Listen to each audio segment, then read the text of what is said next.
यही कथा जग जीव सुनावो, सब जीवों का भरम नसावो। परमेश्वर कबीर जी ने ये सत्य कथा आज से 600 वर्ष पूर्व लगभग अपनी प्यारी आत्मा धर्मदास नामक एक बहुत श्रेष्ठ आत्मा को सुनाई थी। और 600 वर्ष पहले पूरा मानव समाज अशिक्षित था।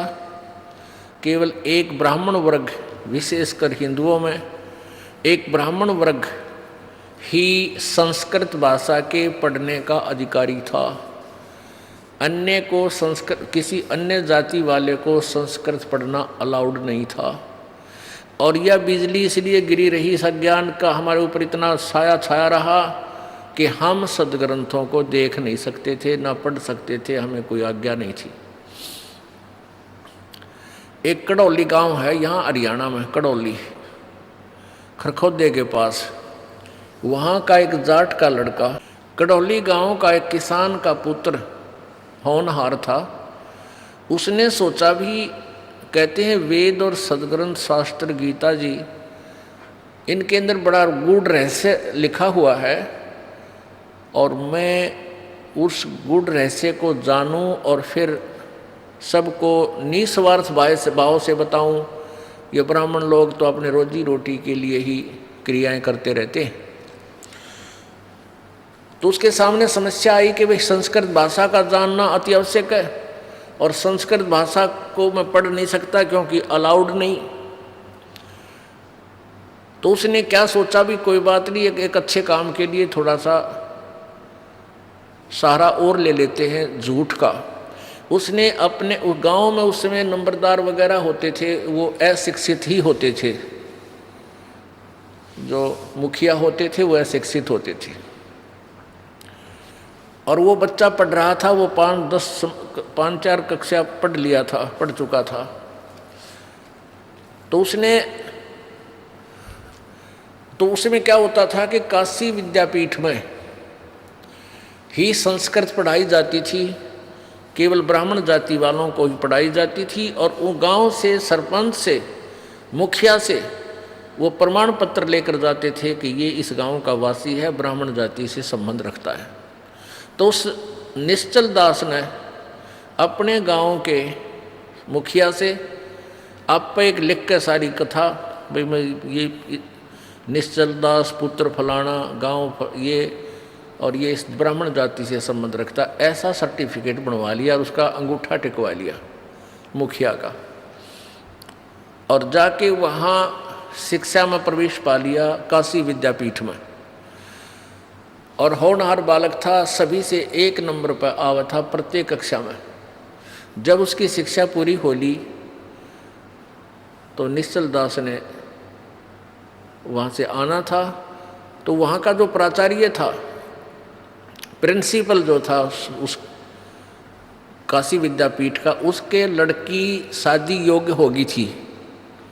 उसने सोचा कि ये लड़का बड़ा होनहार है निश्चल, और इससे मैं अपनी लड़की का ब्याह कर दूं। क्योंकि उस समय रोजी रोटी ब्राह्मणों का उद्देश्य यही था कि वहाँ से काशी विद्यापीठ पढ़ कर जो जाता है ब्राह्मण, तो उससे लोग सबसे ज़्यादा हवन करवाते हैं और वो ज़्यादा कमाई करता है, ज़्यादा धन कमाता है। जैसे आजकल डॉक्टरों का बच्चे जो MBBS करते हैं, उनका मुख्य उद्देश्य केवल माया जोड़ना ही है और किसी के उनको कोई उद्देश्य नहीं, कोई ठीक हो या ना हो। ठीक है, ठीक करेंगे तो उनकी रोजी अच्छी चलेगी दुकान, इसलिए वो दवाइयाँ अच्छी देते हैं, लेकिन मूल का उद्देश्य उनका धन ऐंठना ही होता है। वहीं से टारगेट बन जाता है उनका कि या तो नौकरी मिल गई, नौकरी ना मिली दुकान खोल लूँगा, 200 रुपये बेड के लिया करूँगा, 1 राउंड के 500 लूँगा, यानी 9 जुगाड़ जोड़े जाए। तो ऐसे ही ये ब्राह्मण लोग काशी विद्यापीठ पढ़ कर जो आता था, लोग उस पर आकर्षित होते थे और उससे सबसे ज़्यादा कथाएं करवाते थे। और वो खूब नरक डोया करता, नरक, क्योंकि ज्ञान था नहीं, अज्ञान प्रचार करने का पाप होता उन पे। और फिर उद्देश्य उनका कमज़ोर था, धन इकट्ठा करना ही था। इस उद्देश्य से प्रिंसिपल ने उस बच्चे से कहा कि बेटा तुम अब कुछ गुरु दक्षिणा भी तो दो, आप जा रहे हो। निश्चल दास ने कहा कि जो मांगो गुरुदेव, आपका बच्चा हाजिर है, गरीब व्यक्ति आपको क्या दे सकता हूँ। तो उसने कहा तू वचनबद्ध हो।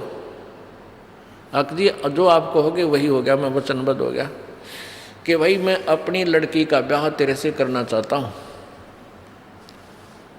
अब फंस गया धर्म संकट में, क्योंकि उसमें ब्राह्मण लोग अपनी बेटी का ब्याह किसी अन्य जाति में नहीं कर सकते, करते थे। सारा समाज उलट हो जाता, हंगामा खड़ा हो जाता था। और ऐसी एक भी कुरीति थी कि लड़की अगर विधवा हो जाती है तो भी उसका ब्याह दोबारा पुनर् नहीं किया करते थे। तो अब धर्म संकट में फंस गया निश्चल। निश्चल ने कहा कि गुरुदेव, मैं आपसे एक सच्ची कथा सुनाना चाहता हूँ। सारी बात बता दी कि गुरुदेव मैं ब्राह्मण नहीं हूँ, मैं उस गांव का जाट का लड़का हूँ, किसान का, और मेरी इच्छा थी कि मैं संस्कृत पढ़ूँ और सदग्रंथों को समझूँ और निस्वार्थ भाव से जनता की सेवा करूँ। इसलिए मैंने झूठा सर्टिफिकेट गांव से बनवा कर प्रवेश पाया था। अब आपकी इच्छा, जो सजा दो, दास हाजिर है। अब वो ब्राह्मण लाल पीला हो गया और कहा कि तू वचनबद्ध हो। अब हो गया गुरुजी वचनबद्ध कि संस्कृत भाषा में तो कोई प्रवचन नहीं करेगा और संस्कृत भाषा में कोई व्याख्या नहीं करेगा, और ना संस्कृत भाषा पढ़ेगा ना ग्रंथ पढ़ेगा। कहने लगा जी जो आपकी आज्ञा, मैं संस्कृत भाषा नहीं बोलूँगा ना पढ़ूँगा। और श्राप दे दिया कि तुझे 3 ताप के अंतर्गत रोजाना पीड़ा होगी, यानी 1 घड़ी रोजाना बुखार आया करेगा तुझे। अपने आत्माओं, ये जो अच्छी आत्माएं होती हैं, जो पिछले जन्मों की बैटरी चार्ज होती है, उनकी वो न्यों बर्बाद करते हैं अपने पुण्यों को, किसी को आशीर्वाद दे के, किसी को श्राप दे के, फिर वो न्यों खाली हो जाते हैं। तो थोड़ी बहुत उसमें कमाई थी, उसके आधार से उस पर वो असर हो गया। उस निश्चल दास को आजीवन पूरे 1 दिन में 1 घंटा और 1 घड़ी यानी 20-22 मिनट रोजाना बुखार आता था, बहुत तेज, और बहुत तंग होता था वो लड़का। तो निश्चल दास ने उसके बाद वो फिर दादू पंथ में चले गए। परमेश्वर कबीर जी दादू साहेब जी को मिले थे, तो निश्चल दास जी दादू पंथ में जाके अपनी जो जैसा उनको ज्ञान था वहाँ से ज्ञान ग्रहण किया और फिर अपना एक निश्चल ग्रंथ बनाया था। उसने संत भाषा में लिखा, जैसे कबीर जी की वाणी है, गरीबदास जी की वाणी है, ऐसे उसने कुछ अपना अनुभव लिखा। वो अलग बात है, उसने कितना जाना कितना समझा प्रभु को, वो बहुत अच्छा नहीं था। ये दास ने पढ़ा, उसको खूब देखा, हस्तलिखित भी देखा।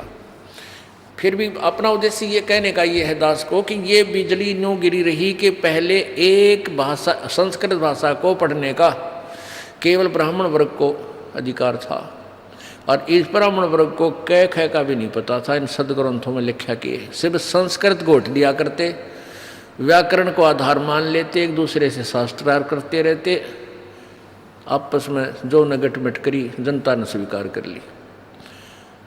तो परमेश्वर कबीर जी 600 वर्ष पहले ये यथार्थ ज्ञान दिया करते थे, जो ये दास आज उस परमेश्वर की लिखी हुई समरवाणी जो 600 वर्ष पहले धर्मदास जी द्वारा लिपिबद्ध की गई थी, वो आज सुना रहा है पढ़ के।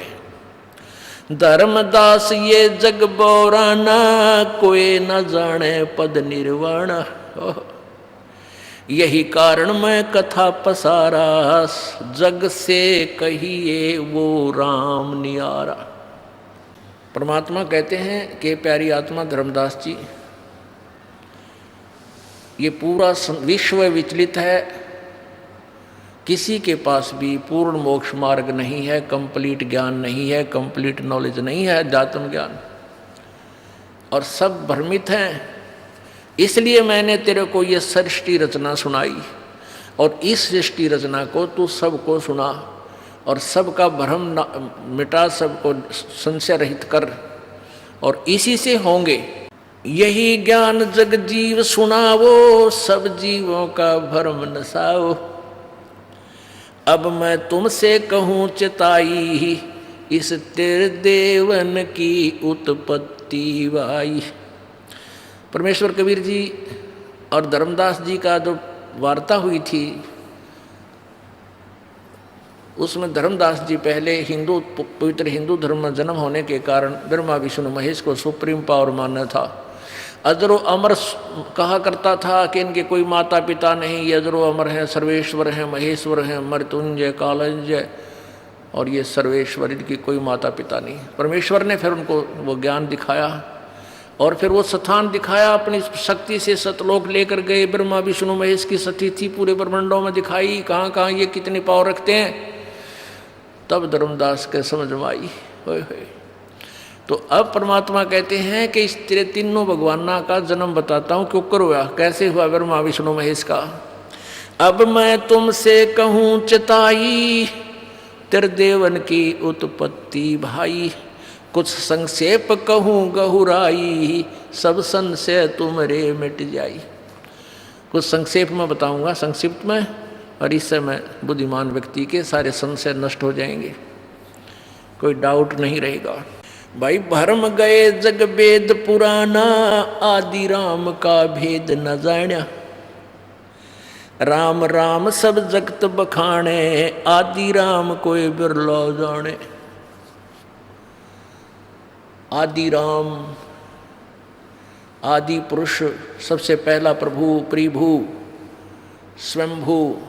यजुर्वेद अध्याय नंबर 40 के मंत्र 8 में उस परमेश्वर कबीर देव की महिमा बताई है कि वो सप्रियागात शुक्रम कायम ऐसनाविरम अवर्णम अबिंदम अछेदम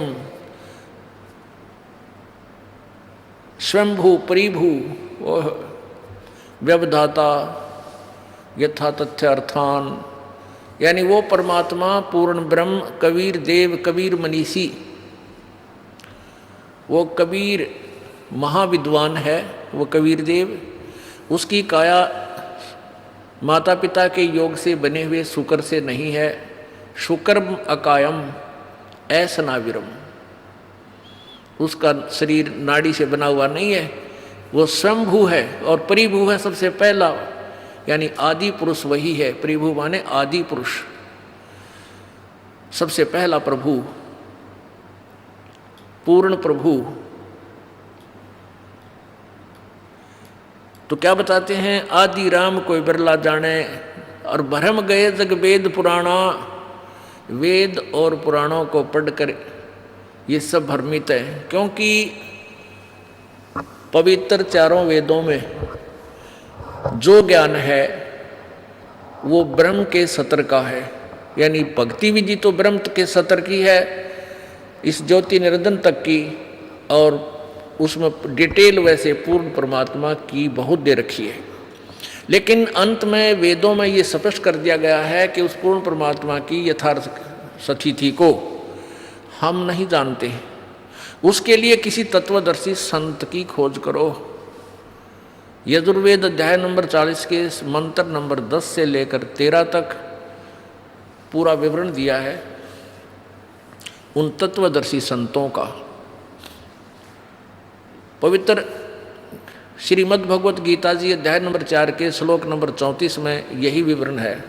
श्रीमद् भगवत गीता जी अध्याय नंबर 4 के श्लोक 34 में कहा है कि जिस सच्चिदानंद घन की वाणी अर्थात उस तत्व ज्ञान के विषय में चौथे अध्याय के 32वें श्लोक में वर्णन दिया है, उस तत्व ज्ञान को तू किसी तत्वदर्शी संतों के पास जाकर समझ। उनको दंडवत प्रणाम करने से, कपट छोड़कर प्रसन्न करने से वो तत्वदर्शी संत तुझे उस तत्व ज्ञान को बताएंगे।